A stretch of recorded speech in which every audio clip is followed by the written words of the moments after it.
दोस्तों, एक कौए ने बताया कि स्त्री चाहे कितनी भी प्यारी हो लेकिन उसे ये 3 बातें कभी मत बताना। दोस्तों, किसी जंगल में एक कौवा और कौवी घोंसला बनाकर के रहते थे। उन दोनों में बड़ा ही प्रेम व्यवहार था। एक दूसरे के बिना कोई एक पल भी नहीं रह सकता था। जब कभी कौवा घोंसले से बाहर उड़कर के जाता तो कौवी उसके इंतजार में घंटों बैठकर रहती, इंतजार करती थी। तब तक वह वापस नहीं आ जाता जब तक वह ना तो कुछ खाती पीती थी। एक दिन की बात है कि कौवा कहीं बाहर गया हुआ था। कौवी उसके इंतजार में काफी देर से बैठी थी, इंतजार कर रही थी। कुछ देर के बाद कौवा हंसता हुआ आया और चुपचाप जाकर के अपने घोंसले में लेट गया। कौवे की हालत को देख करके कौवी उसके पास गई और कहने लगी, क्या बात है, आज तुम बहुत उदास दिखाई देते हो।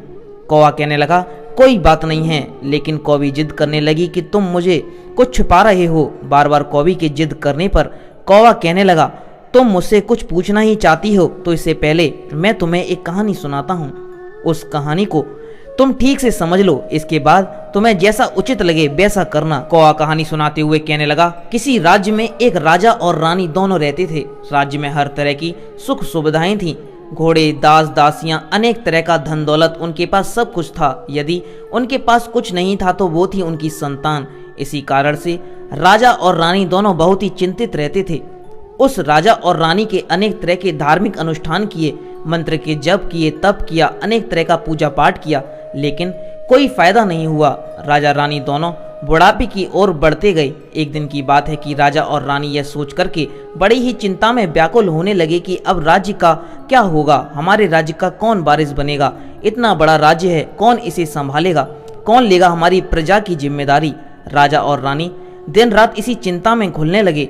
उनको खाने पीने की सुध भी नहीं रहती थी। एक दिन सुबह की बात है कि राजा के दरबार में एक साधु आते हैं और दासी दौड़कर के रानी के पास जाते हैं। रानी दासी से कहती है कि ये मेरा अंतिम दान है, इसके बाद मैं अपने हाथों से कोई दान नहीं करने वाली। रानी चावल से भरा हुआ एक हाथ में लेकर के बाहर आती है और साधु की झोली में डाल देती है। चेहरे पर छाई हुई व्याकुलता को देख कर के वह साधु से पूछता है कि रानी क्या हुआ, आप इतनी दुखी क्यों हैं। तो रानी साधु को जवाब देती हैं कि बताने लगी। साधु को रानी पर दया आ गई। कुछ पल गंभीर होने के बाद साधु कहने लगे कि चिंता मत करो रानी, आपकी संतान की इच्छा पूरी जरूर हो जाएगी। आपकी कोख से एक पुत्र जन्म लेगा। मात्र 14 साल तक ही वो आप लोगों को मिलेगा। उसके आगे वह इस लोक में नहीं रह पाएगा। इससे बढ़कर के आपको कुछ देना है मेरे लिए संभव नहीं है। अपनी बात पूरी करते हैं। उससे अपनी झोली में हाथ डाला और थोड़े से चावल निकाल कर के रानी को दे दिए और कहा कि आप और राजा दोनों इस चावल की खीर बना करके दोनों खा लेना, इससे तुम्हें पुत्र की जल्दी ही प्राप्ति होगी। इतना कहकर के वह साधु वहां से चला गया। उस साधु के जाने के बाद रानी सोचने लगे कि 14 साल तो ही सही, उतने समय में हमें पुत्र तो मिलेगा, यही काफ़ी है।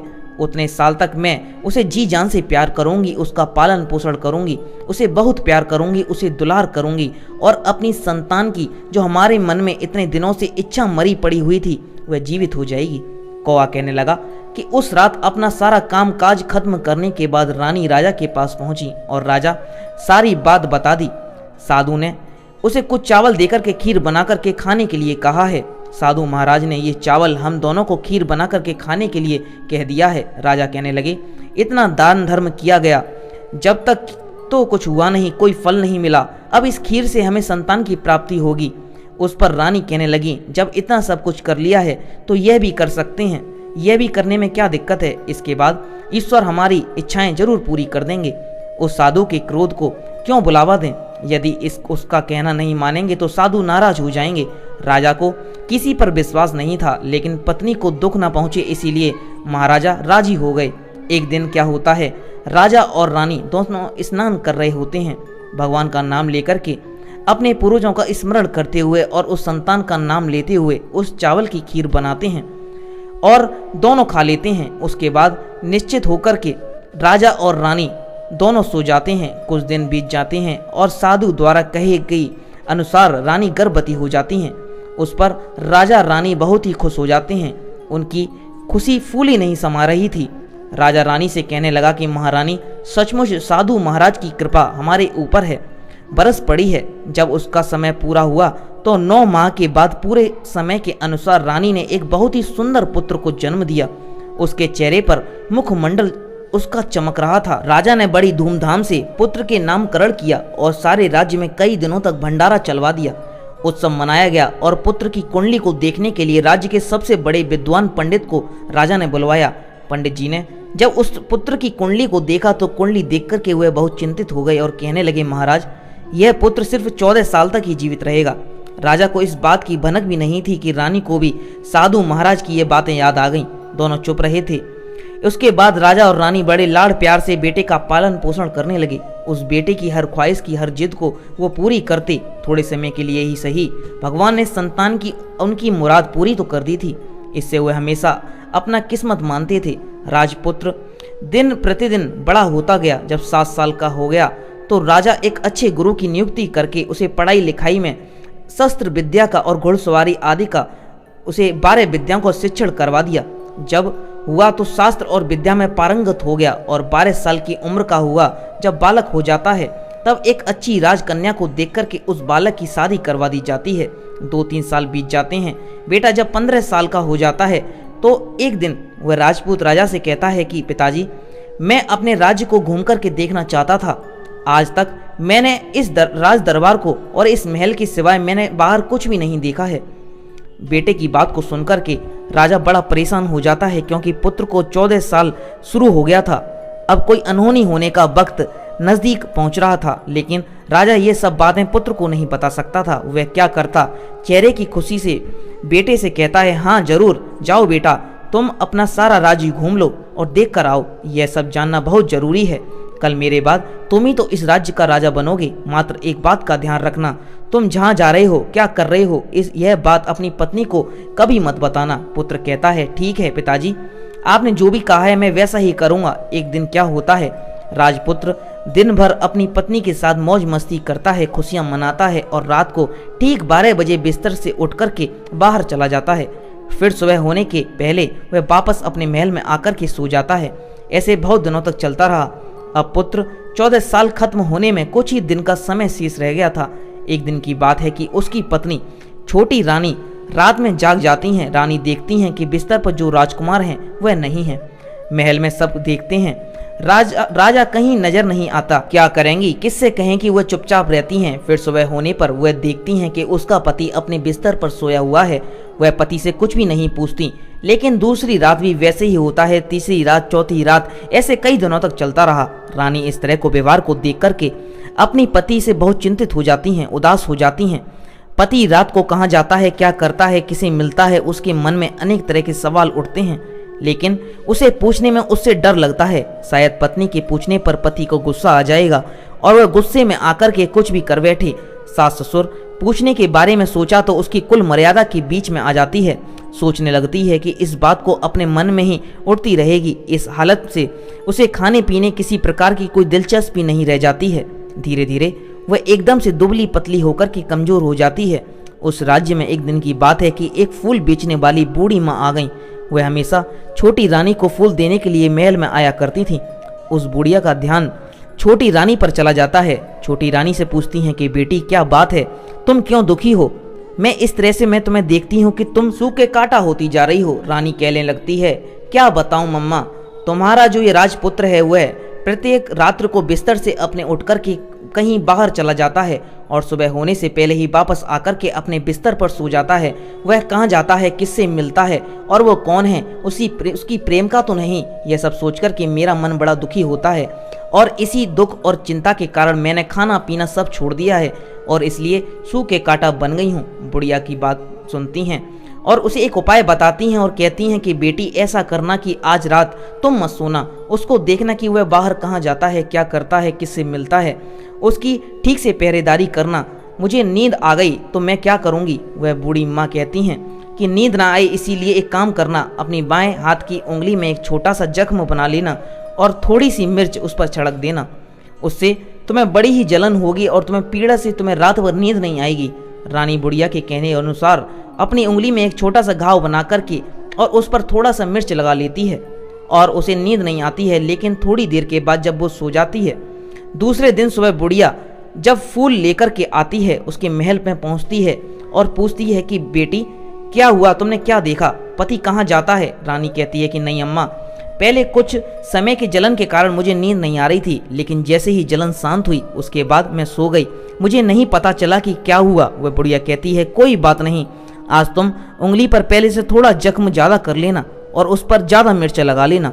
रानी वैसे ही करती है, परंतु अपने पति के बिस्तर से उठकर के बाहर निकलते वक्त ज़्यादा देर उसके पीछे नहीं जा सकी, क्योंकि उसे नींद आ चुकी थी। दूसरे दिन जब वह सुबह बुढ़िया आती है और रानी से पूछती है कि रानी दुखी होकर के कहने लगती है कि अम्मा आज भी उसकी पहरेदारी में ठीक से नहीं कर पाई। बुढ़िया कहती है कि बेटी सब कुछ ठीक हो जाएगा, आज रात जख्म और बड़ा कर लेना और उस पर ज़्यादा मिर्च के साथ नमक भी लगा लेना। फिर जब पति जाने के लिए निकलता है तो उसका रास्ता रोक कर के सामने खड़ी हो जाना। बुढ़िया ने जैसा बताया रानी ने वैसा ही करती चली गई। रात में उसे नींद आ रही थी। पति रात के 12 बजे बिस्तर से उठकर के जब महल से निकलने के लिए आगे बढ़ता है तो बुढ़िया ने जिस तरह से उसे बताया उसी तरह से रानी पति के सामने रास्ता रोक कर के खड़ी हो जाती है और कहती है तुम कहाँ जा रहे हो? किससे मिलने के लिए जा रहे हो? तुम कहाँ जा रहे हो? मुझे बताओ, इसके बाद मैं जाना। पत्नी को इस तरह से देखकर के युवा राजपुत्र से बहुत समझाने की कोशिश करता है कि देखो, अगर मैंने तुम्हें ये बता दिया कि मैं कहाँ जाता हूँ तो मैं दोबारा नहीं मिल पाऊंगा। पत्नी कहती है कोई बात नहीं, नहीं मिल पाओगे, लेकिन आप रात के समय में कहाँ जाते हो, क्या करते हो, किससे मिलते हो, ये पहले मुझे बता दो। वह राजपुत्र पत्नी की जिद के आगे बिल्कुल असहाय हो जाता है। पत्नी की जिद के आगे उसकी एक भी नहीं चलती। उसी समय 15 साल में लगने ही वाला था। वो सोचता है कि चावल मंत्रों से सिद्ध करके अपनी पत्नी को कह देता हूँ, देखो इन चावल के दोनों हाथों में अपनी मुट्ठी में पकड़ लेना, पहले दाएं हाथ में पकड़े चावल मेरे ऊपर फेंक देना, मैं कौन हूँ तुम्हें पता चल जाएगा। बाद में बाएं हाथ में पकड़े हुए चावल मेरे ऊपर फेंकना, मैं जैसा था तुम्हें मिल जाऊंगा, लेकिन यदि तुम बाएं हाथ के चावल मेरे ऊपर भूल गई तो तुम्हें कभी नहीं मिल पाऊंगा। इतना याद रखना कि रानी बड़े आत्मविश्वास के साथ कहकर के दाएं हाथ में पकड़े चावल पति के ऊपर फेंक देती है। जो राजपुत्र था एकदम घोड़े में परिवर्तित हो जाता है। एक सफेद घोड़ा, लंबी गर्दन, बड़ी बड़ी देखते हुए तेजी से दौड़ने लगता है। रानी उस घोड़े को देख करके एकदम से घबरा जाती हैं और पति ने बाएं हाथ में चावल फेंकने की जो बात कही थी वह सब रानी बातें भूल जाती हैं। उसकी आंखों के सामने एक घोड़ा बाहर चला जाता है। घोड़ा जो राजमहल के बाहर जाता है तो वापस कभी नहीं आता। अब रानी को बड़ा पश्चाताप होता है। वह स्वयं को कोसने लगती हैं, लेकिन अब उससे कोई फायदा नहीं होने वाला था। राजपुत्र वापस नहीं आने वाला था। जब सुबह होती है, महाराज और महारानी को सब बात का पता चलता है। उन्हें बहुत दुख होता है। बिस्तर पकड़ लेते हैं और अपने बेटे का इंतजार करने लगते हैं कि एक दिन उनका बेटा वापस जरूर आएगा। यही सोचते रहते हैं। इसी तरह से 1 दिन, 2 दिन, 10 दिन, महीना बीत गया, 2 महीने बीत गए, 3 महीने बीत गए, आखिर धीरे धीरे करके 6 महीने बीत गए, लेकिन राजपुत्र का अब तक का कोई भी पता नहीं चल पा रहा था। राजा को ढूंढने के लिए राज्य के गांव-गांव सिपाही भेजे जाते थे, लेकिन उससे कोई सफलता नहीं मिलती। इधर रानी अपनी जिद के कारण पति के गायब होकर के यही सोचकर स्वयं ही मन अपने आप को कोसती रहती थी। एक दिन कसम खा लेती है, कुछ भी हो जाए मैं पति को किसी तरह से वापस जरूर घर लेकर आऊंगी। एक दिन की बात है, सुबह उठ करके वह अपने सास ससुर के पास जाती है और कहती है, मैंने अपने पति का जो भी हो, मैंने पाप कर्म किया है और उसी के कारण मेरा पति नाराज होकर के चला गया है। मैं किसी भी कीमत पर अपने पति को खोज करके लाऊंगी और मैं अपने पति की खोज में जा रही हूँ। महाराज और महारानी को क्या चाहिए था कि उनका पुत्र बेटा किसी तरह से उनको मिलना चाहिए था। बहू के जाने की आज्ञा देते हैं। कहते हैं कि बेटी तुम्हें चाहे वह करो, जहाँ जाना चाहो वहाँ जाओ, लेकिन हमारे बेटे को वापस लेकर के आ जाओ। भगवान तुम्हें कामयाबी दे। अब रानी क्या करती है, वह शाही वेज करके एक सेठानी बन जाती है और अपने साथ कुछ नौकर उदासियों को लेकर के थोड़ा सा कुछ सामान लेकर के अपने हाथ में लेकर के राज की सीमा पर जाती है और वहाँ एक बड़ा सा भोजनालय खोल देती है। वह आने वाले सभी यात्रियों को मुफ्त में खाना खिलाने लगती है और उससे कहती है कि तुम्हें जो खाना है उसके लिए कोई एक अजीब चीज़ उसकी मालकिन यानी राजकन्या को बतानी पड़ेगी, जो वहाँ आने वाला हर नागरिक अपनी तरफ से मैंने देखा है कहकर वहाँ से मुफ्त खाना खाकर के, परंतु रानी की जो बात पता चलनी चाहिए थी वह अब तक नहीं मिल पा रही थी।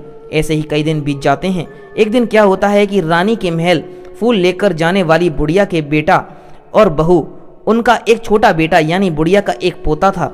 बेटा और बहू सुबह काम के लिए निकलते थे तो पोते को संभालने की जिम्मेदारी बुढ़िया पर रहती थी। बुढ़िया दिन भर पोते को पालती थी। एक दिन होता क्या है कि बुढ़िया को पान खाने की बड़ी आदत थी। वह पान खाने के लिए उसे छूना चाहिए और वह उसे तैयार करने के लिए एक सीपिया लेके आई और सीपिया के लिए गोबर के कंडे चाहिए। कंडे इकट्ठा करने के लिए बांस की टोकरी लेकर के चरवाहे के मैदान में गई। वहाँ बहुत सारे कंडे थे। उन्हें जमा कर करके उसके घर आने में काफ़ी अंधेरा हो चुका था और शाम होते ही काम से वापस बेटा और बहू पहुंचे तो देखा कि बच्चा घर पर अकेला रो रहा है। वह दोनों गुस्से में आग बबूला हो गए। इतने में ही वह बुढ़िया घर आ गई और बेटे ने पूछा कि पोते को घर में अकेला छोड़कर के तुम कहाँ गई थी? वह बुढ़िया कहने लगी कि गोबर के कंडे करने के लिए गई थी। इस पर उसका बेटा कहता है कि वह कहने लगा, तुम बच्ची को अकेला छोड़कर के अब किसे गई? तो मैं तुम्हें बहुत मारूंगा। बुढ़िया कहने लगी कि नहीं बेटा, फिर कभी ऐसा नहीं करूंगी। लेकिन दूसरे ही दिन बुढ़िया यह बात भूल गई और फिर वहीं चरवाहे के मैदान में जाकर के कंडे के लिए चली गई। शाम को जब बेटा और बहू अपने काम को करके अपने वापस लौटे तो देखते हैं कि आज फिर उनका बच्चा घर में अकेला है और रो रहा था। उसके बेटे की जो स्वयं शक थी वह समाप्त हो गई और बुढ़िया के वापस आने पर वे लोग उसे घर से निकाल देते हैं। बुढ़िया रात भर घर के बाहर अंधेरे में बैठी रही और सुबह होते ही टोकरी लेकर के कंडे इकट्ठा करने के लिए निकल गई। उस दिन उस पर पागलपन सवार था। वह कंडो इकट्ठा करते करते करते करते अंधेरा हो गया। सुबह से शाम हो गई, उसे कुछ पता नहीं चला। जब उसे ध्यान आया तो गांव का जो रास्ता था वह ठीक तरह से उसे दिखाई नहीं दे रहा था। वह अंधेरे में अपनी आंखें फाड़ फाड़ कर देख रही थी और आगे चल रही थी। फिर एक दिन क्या होता है कि एक गाय छन छन की आवाज़ करते हुए आई, जिसके गले में घंटी थी। उस मैदान पर आ गई और उसे देख कर के बुढ़िया सोचने लगी कि इस गाय के पीछे पीछे जाऊंगी तो गांव तक पहुंच जाऊंगी। यही सोच करके वह बुढ़िया उसके पीछे पीछे चलने लगी। गाय क्या कहती है कि उस मैदान से लेकर के एक एक करके मैदानों को पार करती हुई आखिर में वह मैदान पर जाकर के पहुंच जाती है। वहाँ क्या होता है, इस मैदान पर एक बड़ा सा पत्थर था जो गाय ने जाकर के उस पत्थर को अपने सींग से मारा और हटा दिया। पत्थर जब हटा तो आपातकाल में जाने के लिए नीचे सीढ़ियाँ दिखाई देने लगी। जब गाय सीढ़ियों से नीचे जाने लगी तो बुढ़िया ये सब देखती रही और झट से जाकर के उस गाय की पूंछ को पकड़ लिया और पूंछ पकड़ करके गाय के साथ साथ नीचे पाताल लोक में पहुँच करके पाताल में पहुँचते ही तुरंत गाय की पूंछ को उस बुढ़िया ने छोड़ दिया और इधर उधर देखने लगी। वहीं से बुढ़िया ने देखा कि पाताल में सब जगह तो जगमगाहट है, दीप जल रहे थे, तेज रोशनी गाय के ऊपर पड़ती है और वह अद्भुत अजीब तरह की घटनाएं रह रही है। गाय नीचे आती है, उसकी अपने आप शक्ल बदल गई, लेकिन जो कोई भी कर रहा है वह मात्र दिखाई नहीं दे रहा। बुढ़िया ये सब देख करके बहुत घबरा गई, लेकिन कहने लगी कहाँ आकर मैं फंस गई। वह अपने की वह बुढ़िया जगह घूमने लगी, लेकिन उसे कहीं जगह नहीं मिली। हर तरफ उजाला था। अब एक कोने में जाकर के वह बुढ़िया खड़ी हो गई। कुछ जो को सामने हो रहा था उसे चुपचाप देखने लगी। कुछ पल के बाद वहाँ झट से एक सफ़ेद घोड़ा आया और वहाँ दो कुंड थे। उसमें एक कुंड में घोड़े ने छलांग लगाई और उसे राजपुत्र का रूप प्राप्त हो गई। राजपुत्र बनने के बाद उसने दूसरे कुंड में पानी में स्नान किया। वहाँ रखे नए नए कपड़े पहने और एक सुंदर पलंग पर पड़ा था, उस पर आकर के बैठ गया। उसके सामने अपने पर 5 पकवानों की थाली आ गई, दूध की प्याली आ गई और पान आ गया और सामने उसने एक कौवा बैठा हुआ था। राजपुत्र ने खाना खाया, दूध पिया, पान सुपारी खाई और बिस्तर पर लेटने के बाद वह भगवान सूर्य का स्मरण करके सामने कौवे से पूछने लगा कि मेरे माता पिता क्या कर रहे हैं। वह कहने लगा कि बेटे के शौक में डूबे हैं। वह कहने लगा कि राज्य को कौन संभाल रहा है। कौवा कहने लगा राज्य प्रधान संभालता है। राजकुमार ने पूछा कि मेरी पत्नी क्या करती है। कौवा ने कहा उसने चौराहे पर आकर के भोजनालय शुरू कर लिया है और आते जाते लोगों से वह रोज नई नई खबरों के बारे में पूछती है। कौवे की कहते ही राजपुत्र कहने लगा ठीक है। उसके बाद वो सो गए। बुढ़िया कोने में खड़ी होकर के यह सब कुछ देखती रही। ऐसी अद्भुत घटना उसने जिंदगी में पहली बार देखी थी। उसे अंदर ही अंदर बड़ी व्याकुलता होने लगी। वह अपनी भूख प्यास सब कुछ भूल करके आगे क्या होता है ये देखने के लिए व्याकुल होने लगी। लेकिन उसके बाद और कुछ घटनाएं नहीं लगी। इसी तरह से रात बीत गई और सुबह हो गई। सुबह होने पर पलंग पर सोया हुआ वह राजकुमार उठा और फिर से पहले वाले कुंड में छलांग लगाई। अब फिर से वह घोड़ा बनकर के कुंड से बाहर आ गया और बाहर आते ही वह तेजी से उस पाताल नगरी के बाहर निकल गया। लेकिन हुआ क्या, बुढ़िया को कुछ पता नहीं चला। उसके बाद पिछली रात की तरह उस गाय के पास गई। गाय ऊपर जा रही थी और बुढ़िया भी ऊपर वाली सीढ़ियों की ओर भागने लगी। गाय ऊपर जाते हुए देखकर बुढ़िया सोचने लगी कि अब गाय के साथ यहाँ से ऊपर जाना ही समझदारी है, नहीं तो कोई नई मुसीबत आकर के मेरे ऊपर बढ़ जाएगी। झट से उस बुढ़िया ने गाय की पूंछ पकड़ी और गाय के साथ हुआ बाहर आ गई। गाय मैदान में पहुंची तो सुरंग का रास्ता अपने आप बंद हो गया और गाय जंगल की ओर चली गई। तो उधर बुढ़िया एकदम बावली सी होकर के पाताल नगरी में जो कुछ भी देखा था जल्दी से जल्दी किसी को बताने के लिए व्याकुल होने लगी। एकदम से याद आया कि नगर की सीमा पर कोई औरत है जो भोजनालय चलाती है और नई बात बताने वाले को वह खाना भी देती है और खाना खिलाती है। ऐसा सोच करके वह सोचने लगी कि मैं क्यों ना जाकर के उस औरत को सब बात बता दूं। अब यदि उसे यह बात पसंद आ गई तो बाकी जीव खाने पीने की झंझट है उससे मुझे मुक्ति मिल जाएगी। बुढ़िया के मन में विचार आया और तुरंत उस भोजनालय के द्वार पर जाकर के पहुंच गई और जोर से गाना बजाना शुरू कर दिया। नगाड़े का इस तरह से बजना सुनकर के मालकिन यानी छोटी रानी के मन में बड़ी प्रसन्नता होती है। सोचती हैं कि शायद कोई बड़ी अच्छी बात लेकर के आया होगा।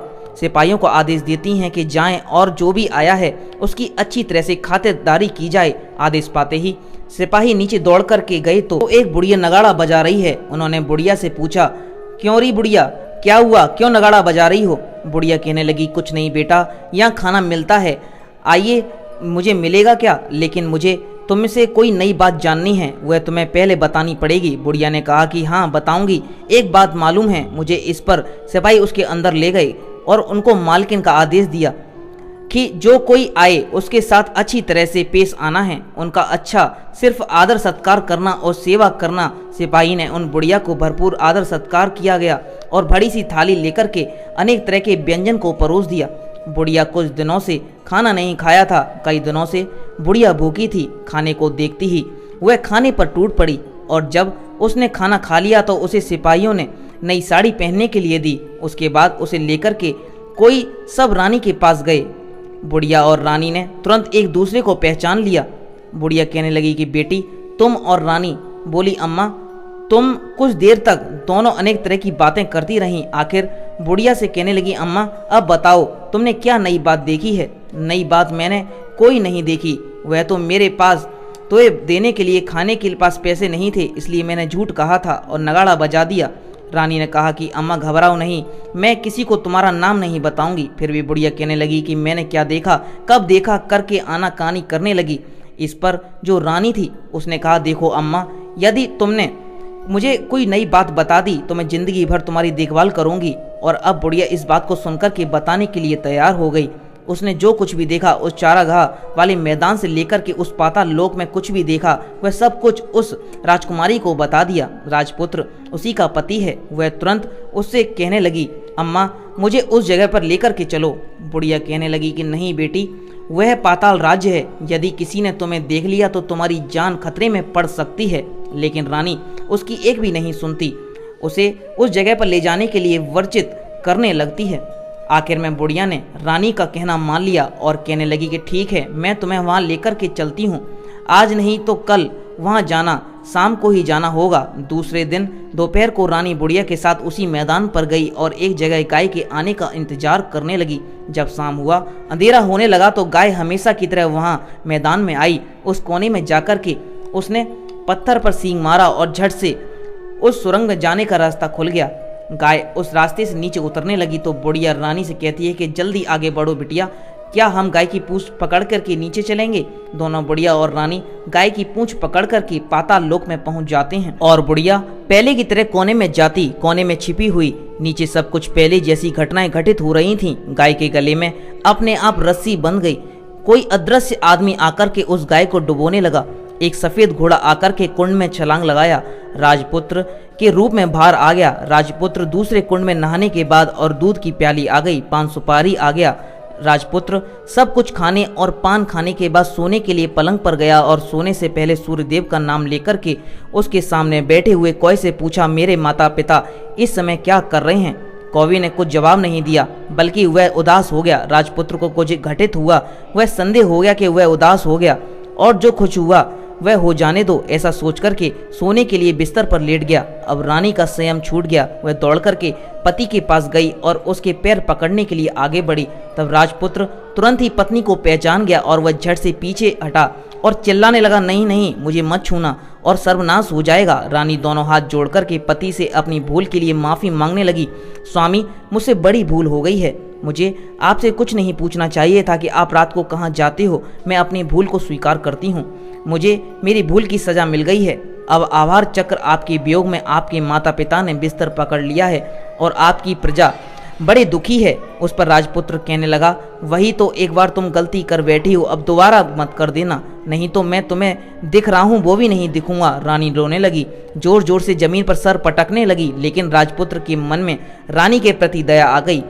वह उसे कहने लगा, तुम मुझे पाना चाहती हो तो तुम्हें एक काम करना होगा। वह काम बड़ा कठिन है और वह काम तुम्हें अकेले ही करना होगा। रानी ने कहा कि कितना भी कठिन काम होगा मैं उसे पूरा कर लूंगी। उस राजपुत्र ने कहा कि इस पाताल से ऊपर जाते ही तुम्हें बाद में घना जंगल नजर आएगा और इस तरह के जंगलों को पार करने के बाद जब 7वां जंगल तुमको मिलेगा तो उस जंगल के बीचों बीच में एक बरगद का पेड़ है। वहाँ शेर, भालू, सभी आकार के जानवर वहाँ बैठते हैं। तुम उन सबको भगा के उस जगह को साफ करना है और उसको गोबर से लीप करके पवित्र बनाना है। द्वार पर रंगोली सजा करके उसके बाद वहाँ पर धूप, दीप, अगरबत्ती करके फूल, कुमकुम के पेड़ से तेने की पूजा करनी है और दूध दही से बनी चावल का भोग चढ़ाना है। यह सब तुम दोपहर को 12 बजे पहले करना होगा और 12 बजे के समय तुम्हें उस जगह पर बैठ कर के सूर्य भगवान का मंत्र का जाप करना होगा। ठीक 12 बजे सूर्य भगवान का वहाँ उतरेंगे। वे सब देखकर के सब खुश हो जाएंगे और कहेंगे, जिस किसी ने ये सब किया है उसे मैं मनचाहा वरदान देना चाहता हूँ। ऐसा सुनकर के तुम सामने आ जाना और उनसे रथ का दाहिना घोड़ा मांग लेना, मैं तुम्हें मिल जाऊंगा। इतना कहकर के महाराज खुद अपने पलंग पर जाकर के सो गए और छोटी रानी सुबह होने का इंतजार करने लगी। सुबह होते हुए बुढ़िया के साथ गाय की पूंछ पकड़ करके ऊपर गईं और ऊपर आने के बाद बुढ़िया से कहने लगी, अम्मा मैं अकेले ही जाऊंगी, तुम भोजनालय पर पहुंच जाओ। वह जंगल के आकार के जाकर के राजपुत्र के द्वारा बताई गई जो भी बातें थीं वहाँ होने लगी और स्वयं उस जगह पर सब कुछ काटने के बाद साफ सफाई किया। जैसे जैसे राजपुत्र ने कहा था उन्होंने वैसा ही किया। जंगल को साफ किया, लीप पोत करके चंदन, धूप, अगरबत्ती जला करके वहाँ जा कर के सब कुछ करने लगी और बैठ कर के भगवान सूर्य का स्मरण करने लगी जैसा कि उसके पति ने बताया था। दोपहर के ठीक 12 बजे सूर्य भगवान का उस स्थान पर आकर के रूप में सूर्य भगवान ने जब नीचे देखा तो सुगंधित वातावरण देख कर के और प्रसन्न हो गए और कहने लगे, जिस किसी ने यह काम किया है वह यहाँ आकर के मुझसे मन चाहा वरदान मांग लो। रानी ने जब यह शब्द सुना तो बिना किसी संकोच के दौड़ करके सूर्य भगवान के सामने आई और प्रणाम करके कहने लगी, भगवान मैं ही हूँ, मैंने इस जगह को साफ किया है। अच्छा तो तुम्हें जो चाहिए मांग लो। भगवान जी ने, मुझे आपकी रक्त का दाहिना घोड़ा चाहिए। सूर्य भगवान बोले, नहीं, मैं तुम्हें नहीं दे सकता, मैं किसी भी तरह से तुम्हें रथ का घोड़ा नहीं दे सकता। मैं रथ में 12 घोड़ी हैं, तुम चाहो तो कोई भी मांग लो, घोड़ा मांग लो, लेकिन ये दाहिना घोड़ा मत मांगो, मैं तुम्हें नहीं दे सकता। छोटी रानी एक नहीं सुनी, वह सूर्यदेव से एक ही बात कह रही थी, हमें कुछ भी नहीं चाहिए, हमें बस उस घोड़े को दे दो। सूर्य भगवान के पैरों में गिर कर के कहने लगी, अपनी जान दे दूंगी। सूर्य भगवान के पास धाम संकल्प लगा, उन्होंने वचन दे दिया, अपने वचन से पलट नहीं सकते थे। उन्होंने कहा, ठीक है, दे दिया तुम्हें घोड़ा। सूर्यदेव ने कहा कि फिर एक बात और कही, मैंने तुम्हें घोड़े को तो दे दिया है, तुम्हें यह नहीं मिलेगा तो मैं उसे जाकर के पाताल लोक से लाना होगा। रानी कहने लगी, पाताल क्या भगवान, मैंने उन्हें पाने के लिए कहीं भी जा सकती हूँ और किसी हद तक कुछ भी कर सकती हूँ। रानी को वचन देकर के सूर्यदेव की अपने मार्ग में चले गए और इधर रानी जंगल से अपने भोजनालय में आ गई। बुढ़िया को लेकर के उस मैदान पर आ गई। जल्दी ही शाम होते ही वहाँ पर गाय पहुँची और गाय की पूँछ पकड़ करके वे दोनों पाताल लोक में जाकर के पहुँच गए और रानी बुढ़िया जल्दी जल्दी नीचे जो कुछ भी पाताल लोक में कठिनाई थी वह पहले की तरह घटित होने लगी। घोड़े का एक कुंड में स्नान करके राजपुत्र बनना, नहा धोकर के पलंग पर बैठ जाना और खाने पीने की थाली सामने आ जाना, सब कुछ पहले जैसा हुआ उसी तरह से होने लगा। लेकिन आज एक नई बात, आज 2-2 थाली, 2-2 दूध की प्याली, 2-2 पान सामने आ गए। अपने हिस्से की थाली रख कर के दूध पी कर के पान खा कर के सोने के लिए चले गए और हमेशा की तरह सोने से पहले वहाँ बैठे हुए कौए से पूछने लगे कि मेरे पिता क्या कर रहे हैं। उन्होंने जवाब दिया, दोनों तुम्हारे इसमें मरने की स्थिति में आ गए हैं। उसकी बात सुनते ही आंसू बहने लगे। फिर पूछने लगा कि मेरा राज्य कौन चला रहा है। कौवा कहने लगा कि तुम्हारा राज्य प्रधान चला रहा है और वह सब कुछ हरा चुका है, वह प्रजा पर बहुत अत्याचार कर रहा है। यह सुनकर के राजपुत्र को बड़ा गुस्सा आ गया। वह गुस्से में अपनी मुट्ठी को भींच लेते हैं। कौए से पूछने लगा, तो मेरी पत्नी इस समय पर क्या कर रही है। कौवा कुछ नहीं बोला, चुप रहा। अब रानी का संयम जवाब दे चुका था। अब दौड़ कर के पति के गले में जाकर के लग गई। मैं तुम्हें राजपुत्र कहने लगा, सच कहते हो, अब फिर से घोड़ा तो नहीं बनोगे। नहीं, मैं दोबारा घोड़ा नहीं बनूंगा। तुमने जो इतने सारे कष्ट उठाए हैं मुझे पाने के लिए तुमने जो कष्ट उठाए हैं, सूर्यदेव ने मुझसे सदा के लिए घोड़े के जन्म से मुक्त कर दिया है। राजपुत्र ने बड़े प्यार से कहा, उसे गले लगाया और उसकी आंखों में आंसू पड़े। और उसके बाद हुआ जो वहाँ पर बैठा हुआ था, वह कहने लगा कि राजकुमार और राजकुमारी, तुम दोनों जाने से पहले मेरी 3 बातें हमेशा याद रखना। कौवा ने राजकुमार से कहने लगा कि पत्नी चाहे कितनी भी प्यारी हो, उसे कितना भी मानते हो, लेकिन ये 3 बातें उसे कभी मत बताना। जिस बात को बताने से आपके ऊपर, आपके परिवार के ऊपर संकट आने वाला हो, उस बात को अपने पत्नी को कभी नहीं बताना चाहिए। दूसरी बात, ऐसी बातें जिनको आप गुप्त रखना चाहते हैं, किसी के साथ शेयर नहीं करना चाहते हैं, वे बातें भी पत्नी को कभी नहीं बतानी चाहिए, क्योंकि स्त्रियों के पेट में कोई भी बात नहीं बचती है। इसीलिए गुप्त बातों को कभी नहीं बताना चाहिए। जिस बात को बताने से आपकी जान को खतरा हो सकता है, आपके माता पिता को कष्ट हो, आपके परिवार पर संकट आ जाए, ऐसी बात को स्त्री को कभी नहीं बताना चाहिए। कोई की बात सुनकर के दोनों ने कहा, ठीक है, हम ऐसी गलती लोगों ने पहले की है, अब दोबारा हम नहीं करेंगे। उसके पश्चात उस राजपुत्र ने बड़े प्यार से कहा और उसे गला लगा लिया। अपनी रानी के आंसू पहुँचे। कुछ देर के बाद सुबह हो गई। गाय की श्रृंखला टूट करके भूलोक पर जाने लगी। रानी, राजपुत्र, बुढ़िया उसकी पूंछ पकड़ करके ऊपर आ गए। आने पर वह सीधे भोजनालय में गए। वहाँ का सब सामान लोगों में बांट दिया। ताला लगा करके वे अपने राज्य को वापस चले गए। अपने राज के पुत्र को वापस आते हुए देख कर के जो प्रधान था वह घबरा गया। राजपुत्र ने उसे बंदी बनाकर के कैद खाने में डलवा दिया और राज की बागडोर को खुद अपने हाथों में ले लिया। इसके बाद अपने माता पिता से मिलने के लिए वह राजकुमार राजकुमारी के साथ अपने महल में गया। और राजपुत्र क्या देखता है कि उसके माता पिता उसके शोक में दुख काट रहे हैं। पुत्र को देख के मरणासन स्थिति में राजा और रानी की आंखों से टप टप आंसू बहने लगे। इन दोनों ने उसको गले लगाया, उसे प्यार से हिलाते हुए। इतना होने के बाद भी उसकी सेहत में सुधार आने लगा। बिस्तर से उठ कर के बैठ गए, पुत्र को आशीर्वाद देने लगे। राजा के पुत्र के आने की खबर सुनते ही पूरे राज्य में फैल गई।